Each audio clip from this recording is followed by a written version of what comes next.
aqui numa sexta-feira à noite assistir uma palestra sobre lógica, né? Não é a coisa mais fácil. Primeiro eu vou me apresentar um pouco. Eu sou Evelyn, sou recém-doutora pelo programa de pós-graduação em filosofia da UFRN. Fico muito feliz em dizer que esse caminho tem fim e que vocês aí que estão entrando no mestrado e no doutorado podem crer que um dia esses esforços que todo mundo está colocando vai ter fim. Eu vou apresentar aqui um pouco da minha pesquisa de doutorado. Eu chamei a palestra de A Justificação das Leis Lógicas como um tema mais geral, e na apresentação eu vou focar um pouco em alguns aspectos específicos dessa questão, em particular sobre a questão de como a gente revisa teorias lógicas. Na hora de mandar o resumo eu mandei uma coisa um pouco mais geral, mas enfim, vamos lá. Primeiro, o plano da apresentação é falar um pouco sobre a epistemologia da lógica, o que é esse conhecimento lógico que a gente considera, e vou falar sobre uma abordagem específica, que é a lógica como ciência, que tem tido bastante apoio nos anos mais recentes, e eu vou apresentar também um pouco sobre outras visões da lógica, eu chamei de lógica como outra coisa, porque seria a ideia de que, se a gente rejeitar a ideia de que lógica é ciência, o que seria a lógica? Bom, começando falando um pouco sobre a epistemologia da lógica. Vamos começar com essa imagem incrível. Quando a gente vê uma imagem assim, a gente pode falar várias coisas sobre essa imagem, que a gente pode considerar como conhecimento. E as proposições podem ser verdadeiras ou falsas. Por exemplo, se eu falar que essa gata tem uma coleira azul, você pode dizer que isso é falso. Se eu falar que a gata está em cima de um tapete, a gente pode achar que é falso. Se a gente disser que essa é a gata mais linda do mundo, a gente pode achar que isso é verdadeiro. Mas existem certas proposições que são do tipo, ou a gata está na caixa ou ela não está na caixa, que a gente normalmente considera que tem algum caráter especial sobre esse tipo de proposição. A gente considera que elas são verdadeiras, e por quê, né? A pergunta é por quê. Uma resposta que a gente pode dar é porque nada pode ser e não ser ao mesmo tempo, nas mesmas condições. A gente começa aí a fazer um pouco de filosofia. E se você continuar investigando nisso, a gente pode tentar formalizar isso na questão de, por exemplo, há ou não há, e por que isso é verdadeiro, né? A gente pode continuar perguntando, e, bom, a resposta normal é que, bom, por causa da lógica. Então, existem certas proposições que a gente consegue formular que parecem ser verdadeiras independentemente do estado das coisas. É verdadeiro que essa gata está ou não na caixa, independentemente de várias outras coisas sobre essa situação. Muita gente para aqui, aprende no curso de lógica que, beleza, isso é lógica e pronto, né? Mas a gente pode continuar perguntando e por que isso é verdadeiro, por que isso é uma verdade na lógica, né? E existem algumas respostas tradicionais a essa questão. Uma ideia, que é a do racionalismo, vai dizer, bom, por causa das intuições. Temos alguma faculdade mental que nos dá acesso a certas formas lógicas e a gente aprende lógica a partir disso. E outra abordagem, que é a do semanticismo, vai falar que as verdades lógicas são verdade porque temos proficiência linguística em uma certa linguagem, e ao adquirir essa linguagem, nós adquirimos conceitos, e esses conceitos têm uma estrutura lógica por trás disso. E aí, vários aí milênios de filosofia em um pequeno slide, mas a ideia é que você tinha, até certo ponto, apenas essas duas opções. Mas, e a gente pergunta, e os desacordos lógicos, né? A Sofia, semana passada, falou um pouco sobre pluralismo lógico, e a ideia é mais ou menos essa. A gente tem muitas lógicas diferentes, sistemas formais diferentes, que fazem coisas diferentes, e se você antigamente tinha uma lógica que era considerada a lógica clássica, e era a lógica que era verdadeira, que todo mundo aprendia, e agora que a gente tem várias lógicas diferentes, né? Quem está certo e quem está errado? Como é que você pode dizer que o terceiro excluído é uma lei lógica, mas existem lógicas que falam que isso não é uma lei lógica, isso é falso. Então, parece que a epistemologia da lógica chega em uma situação um pouco delicada quando a gente começa a tratar de lógica dessa forma mais formal. E, bom, para lidar com os desacordos linguísticos, se você acha que a lógica vem da intuição, você vai dizer as pessoas que aceitam lógicas diferentes estão cometendo erros. Alguma coisa deu errado nas intuições que elas têm, e se tem uma lógica que é verdadeira e as outras pessoas não são erradas. E se você aceita a ideia de que a verdade lógica vem da proficiência linguística, o problema dos desacordos é apenas a mudança de significado. Então, se você fala uma outra linguagem ou apresenta uma outra linguagem formal, quando você apresenta uma lei lógica, que é diferente da lei lógica do meu sistema, eu vou só dizer que, olha, você está mudando de significado. Uma negação não tem esse significado que você acha que tem. Bom, sem querer entrar na questão do pluralismo, a gente ainda pode querer perguntar por que é que essas leis são lógicas e são verdades. E, basicamente, a ideia é que se você só tem essas duas posições, de que ou se você está errando quando você tem uma lógica divergente, ou você está mudando de significado, parece que isso não é bom o suficiente. E agora a gente vai falar um pouco sobre o que seria uma abordagem que tenta evitar esses dois problemas. E aí eu vou entrar na ideia de lógica como ciência e como que a gente revisa leis lógicas. Vou fazer também mais um pouco de história da filosofia da lógica em um slide, mas vocês vão ver como é que eu vou construir a ideia. Primeiro, a gente tem um lado lógico, certo? E a gente pode perguntar como que a gente formula essas teorias lógicas, se a gente começa do mais básico. E aí a gente também pode perguntar, bom, como é que se formula teorias, independentemente delas serem lógicas ou não? Essa pergunta pode ser respondida em vários aspectos. Por exemplo, a ciência formula teorias científicas, a matemática também formula teorias matemáticas e a ética também formula teorias éticas. São todas maneiras diferentes de tentar formular teorias, certo? E aí, como é que a gente lida com esses desacordos? Novamente, na ciência, na matemática e na ética também existem desacordos referentes à formulação dessas teorias. E aí, nesse ponto, a questão se torna como é que a gente revisa as teorias racionalmente. Se eu acredito em uma teoria ou eu apoio uma certa teoria e você me mostra uma teoria divergente, eu posso querer racionalmente mudar a teoria que eu aceito e aceitar a sua teoria. E aí, a ideia é que esses outros campos de conhecimento, a ciência, a matemática e a ética, também tem maneira de fazer isso. E talvez a lógica pode seguir um desses caminhos. E aí, a gente retorna para a questão da lógica, que seria como é que a gente revisa racionalmente as teorias lógicas. E é a partir dessa questão que eu vou formular o resto aqui da apresentação. Como é que a gente revisa racionalmente teorias lógicas? Uma abordagem preferida é você dizer que a lógica é como ciência. Então, a gente vai emprestar das ciências uma maneira de racionalmente revisar nossas teorias. Isso foi feito, a princípio, por Quine, quando ele postula o naturalismo dele, e a ideia é que todos os tipos de conhecimento estão na mesma teia de conhecimento, né? E que você tem a lógica no centro dessa teia, porque não interage com o mundo externo, mas a partir de certas proposições que você vem aprender sobre o mundo empírico, você pode revisar essa sua teoria. E a ideia do Quine é que as nossas proposições lógicas não são de um tipo diferente das nossas proposições sobre o mundo. E aí, por isso que ele é um naturalista. E a ideia mais recente é que, emprestando um pouco dessas ideias de Quine sobre tratar a lógica como ciência, a gente chega no antiexcepcionalismo lógico, que é uma ideia que tem sido favorecida recentemente nas abordagens de epistemologia da lógica. Eu não sei se essa é a sigla para inferência é a melhor explicação da ciência, que foi apresentado, mas esse IME é inferência da melhor explicação, ou seja, a gente vai assumir que a ciência opera baseada nisso, inferência da melhor explicação, e o que isso seria na lógica, né? Se a ciência revisa suas teorias racionalmente utilizando inferência da melhor explicação, a lógica também faria isso, e a visão que adota essa abordagem se chama abdutivismo lógico, certo? E aí, abdutivismo, a gente pensa o que é, né? Vamos agora apresentar um pouco sobre o que é abdução. A abdução é um dos 3 modos de inferência proposto por C.S. Peirce, junto da dedução e da indução, que são os que a gente mais conhecidos, certo? A dedução, a ideia é que você parte de uma regra, de um caso específico, e chega em um resultado, como, por exemplo, se eu falo que todos os feijões desse saco são brancos e esses feijões são desses sacos, dedutivamente eu posso concluir que esses feijões são brancos. Isso é uma inferência dedutiva, que é a que a gente normalmente considera quando está falando de lógica. A indução parte de um caso específico e de um resultado para tentar formular uma regra. Então, por exemplo, eu falo que esses feijões são desse saco e esses feijões são brancos, eu vou tentar generalizar essa informação que eu tenho e vou concluir a regra de que todos os feijões desse saco são brancos. A abdução tem outro formato que parte de um resultado de uma regra e tenta desenvolver um caso. Ou seja, se eu sei que esses feijões são brancos e todos os feijões desse saco são brancos, eu posso pensar, talvez esses feijões são desse saco. Então, essa aí, basicamente, é a abdução no seu sentido tradicional. Algumas coisas importantes de notar é que a ideia da abdução é que gera hipóteses. Uma explicação para o fato de que esses feijões são brancos e todos os feijões de saco são brancos é que esses feijões são desse saco. E, para Peirce, a abdução também ordena as hipóteses, em tipo de maneira para você tentar testar quais são as teorias que valem a pena passar pelo teste empírico. Então, você gera hipóteses, tenta ordenar essas hipóteses de uma certa forma antes de qualquer teste empírico. E aí a gente chega no texto do Harlan, e para ele, a indução é um tipo específico de abdução. Então, a abdução, na verdade, é um tipo de inferência mais geral, e a indução é apenas um tipo de abdução. E ele chama esse argumento abdutivo de inferência melhor explicação. E para ele, tanto a indução quanto a abdução é um tipo de raciocínio ampliativo, ou seja, você está tentando postular uma hipótese geral, uma nova lei.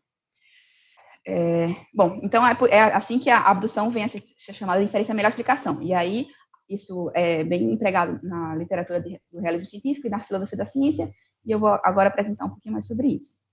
A ideia da inferência melhor explicação é que a explicação é um guia para a verdade. Então, quando você consegue selecionar a melhor explicação para um certo fenômeno, você tem condições de dizer que essa teoria é verdadeira, ou pelo menos é provável de ser verdadeira. E aí, como a gente consegue ter mais de uma teoria, por exemplo, que se adequa empiricamente, a gente também já falou um pouco sobre isso aqui no encontro, a gente precisa de alguma coisa para guiar a escolha de teorias para além do meramente empiricamente adequado. E aí é nisso que entram as virtudes teóricas. Então, a ideia é que as virtudes teóricas podem guiar a escolha de teoria para além da mera adequação empírica. E aí também a gente tem a ideia de que as teorias mais explicativas são as mais prováveis de ser verdade. E aí aqui um pequeno exemplo ilustrado. Então, a gente tem, de um lado, várias teorias empiricamente equivalentes. A gente tem um filtro teórico, que a gente tem aqui as virtudes teóricas, por exemplo, força, simplicidade, adequação com outras teorias que você gosta. Existem certas, enfim, virtudes teóricas que a gente acha que uma boa explicação vai ter. E aí a gente passa as nossas teorias empiricamente equivalentes nesse filtro e você chega à melhor explicação. E a ideia é que essa melhor explicação, depois de passar por todo esse processo, é a teoria verdadeira. Isso aqui é basicamente um esquema de inferência melhor explicação.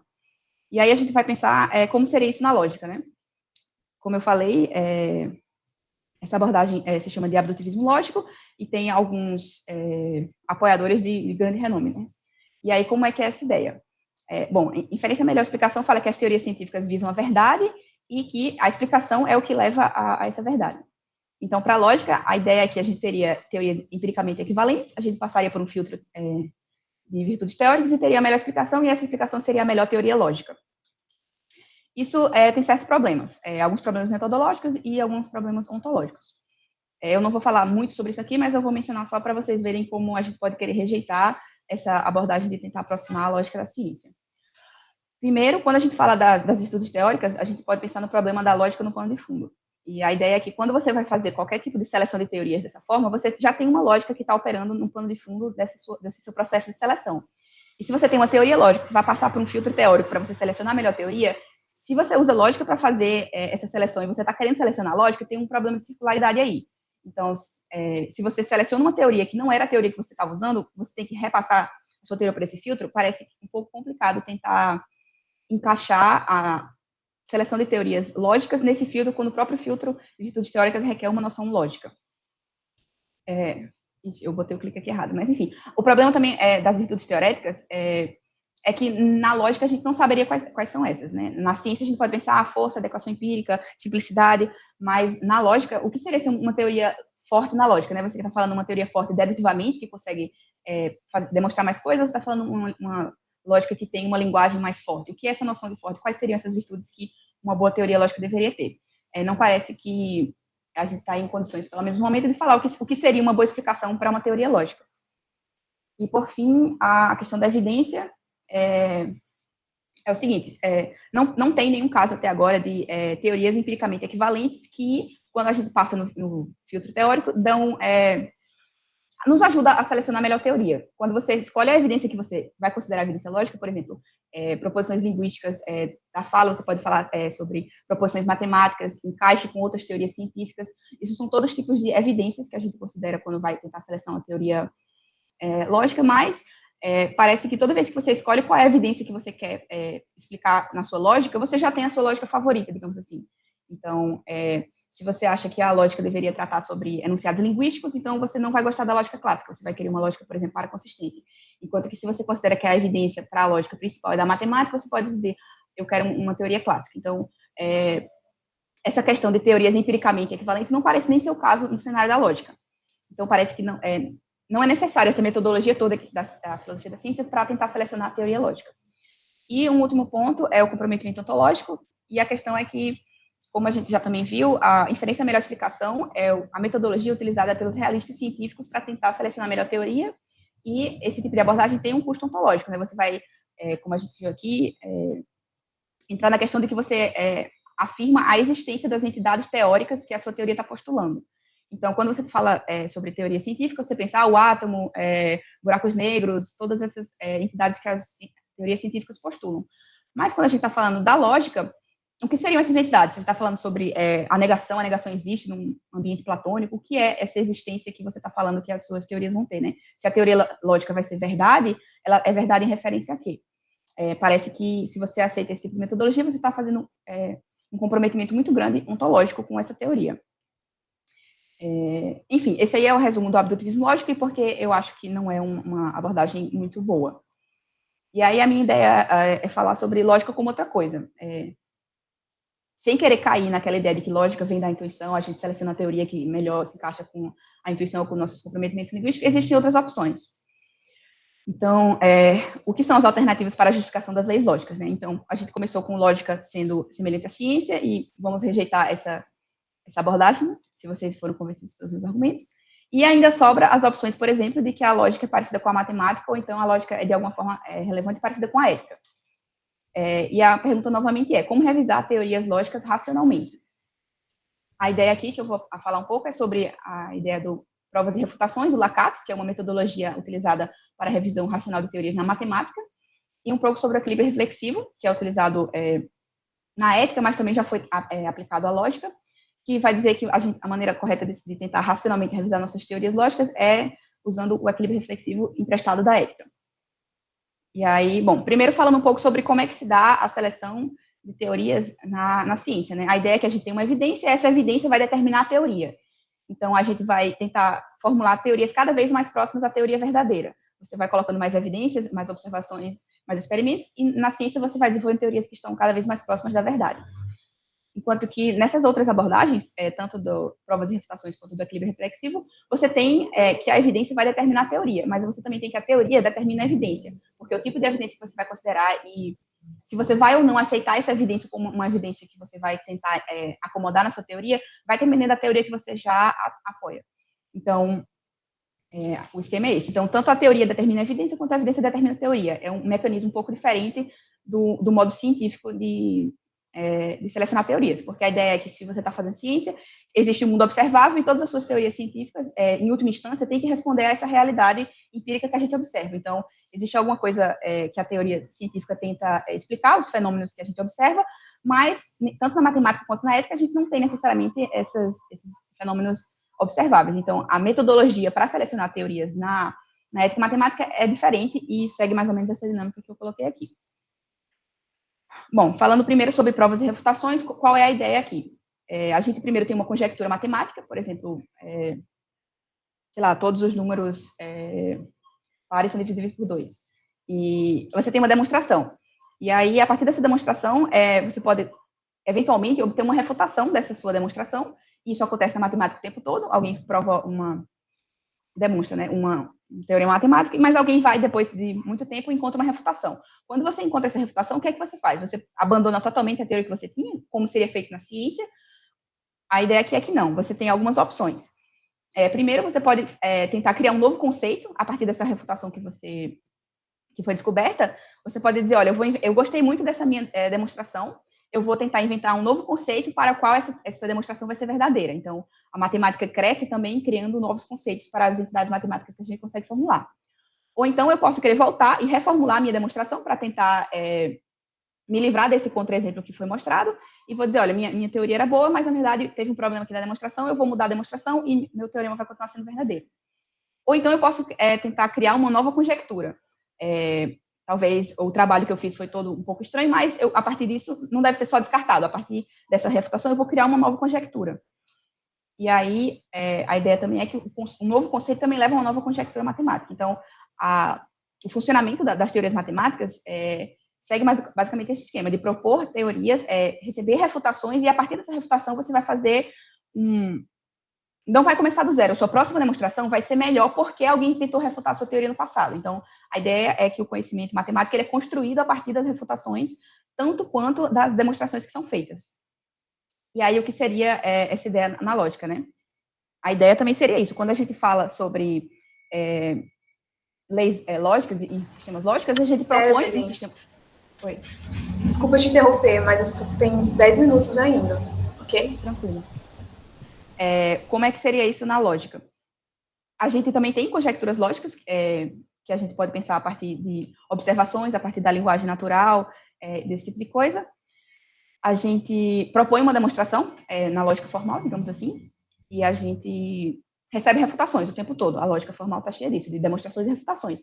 E a ideia dessa abordagem seria que a gente também consegue crescer o conhecimento lógico a partir dessas refutações, propondo novos conceitos. Por exemplo, a gente pode pensar no conceito de verdade aristotélico, por exemplo. A gente também pensa sobre toda a história da lógica, a gente chega, por exemplo, em Tarski, que, a partir de um formalismo que ele apresentou, ele cria um novo conceito de verdade, né? Ele determina as propriedades que verdade vai ter, e ele apresenta todo um aparato técnico, e aí o conceito muda, não é mais o conceito anterior. E a gente consegue também hoje em dia falar sobre não só a verdade, mas como a falsidade ou a não falsidade de uma certa coisa. Existem diversos novos conceitos que vão sendo criados o tempo todo na lógica, quando a gente pensa na lógica formal. E a ideia dessa abordagem é que, bom, a gente consegue revisar racionalmente teorias lógicas a partir de um processo de provas e refutações também. A ideia do equilíbrio reflexivo vem da ética, foi proposto pelo John Rawls em uma teoria de justiça, se não me engano, e ele utiliza essa abordagem para a revisão de proposições da ética, sobre leis, éticas, esse tipo de coisa. E a ideia é que você tem, de um lado, um julgamento de valor, e do outro lado, uma lei geral, e você vai ter uma certa... tentar fazer um ajuste, ou seja, encontrar um equilíbrio entre os julgamentos de valor individuais que você aceita, como, por exemplo, eu não vou chegar atrasado na aula nunca, e uma lei geral, ou seja, eu posso encontrar um contra-exemplo para o fato de que, nossa, nunca posso chegar atrasado na aula, não, às vezes talvez valha a pena. Então, eu vou talvez querer reformular minha lei geral, que é nunca chegar atrasado na aula, porque eu sei que existem casos em que isso é necessário. E a ideia aqui é que a lei geral vai determinar o que a gente considera apropriado, digamos, eticamente, mas também as instâncias individuais das coisas vão determinar a nossa teoria. Então, a ideia aqui é que um julgamento lógico pode levar à reformulação da lei lógica, mas a lei lógica, uma vez que ela é estabelecida, também deveria guiar os nossos julgamentos lógicos individuais.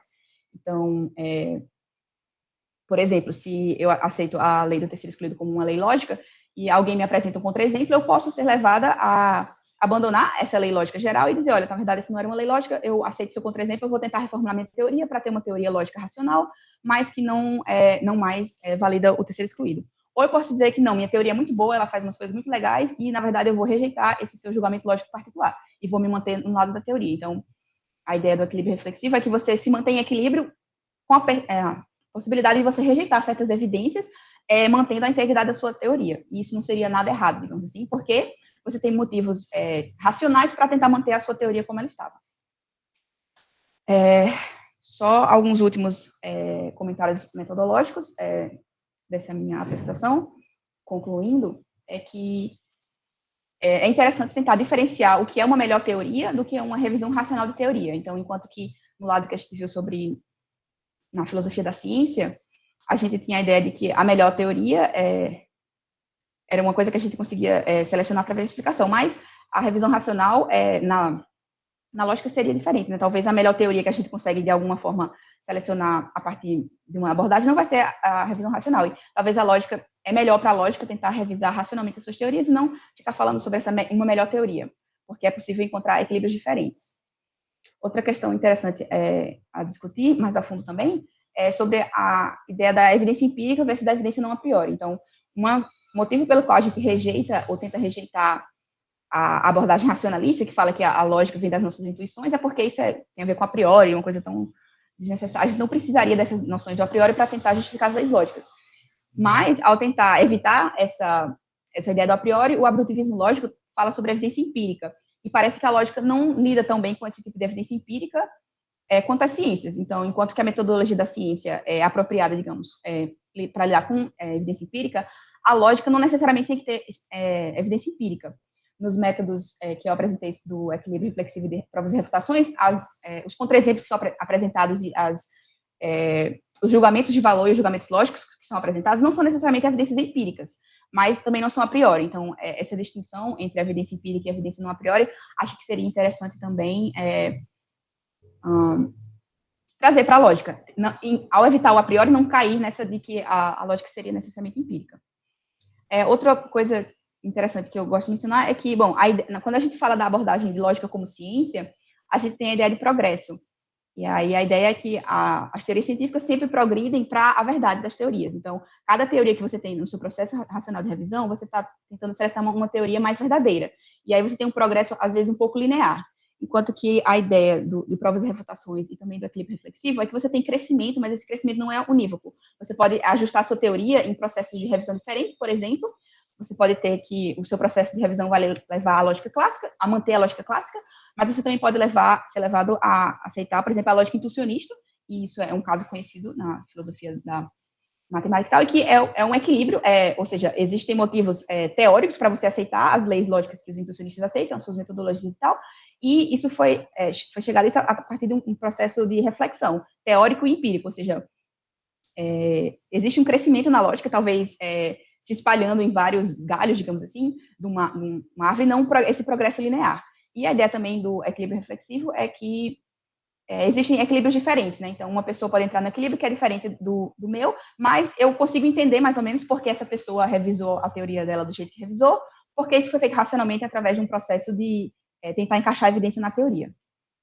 E também, um último ponto que eu acho interessante é falar sobre, se a gente está tentando justificar as leis lógicas, em última instância, a gente tem que falar, para essa lei lógica ser verdadeira, ela tem que corresponder a alguma coisa, né? Então, se você fala da lógica como sendo o tipo de conhecimento sendo semelhante à da ciência, parece que você tem que corresponder ao que você está falando que é verdade a alguma coisa. E esse leva ao problema, como eu falei, de talvez se comprometer com um realismo lógico parecido com a ideia do realismo científico.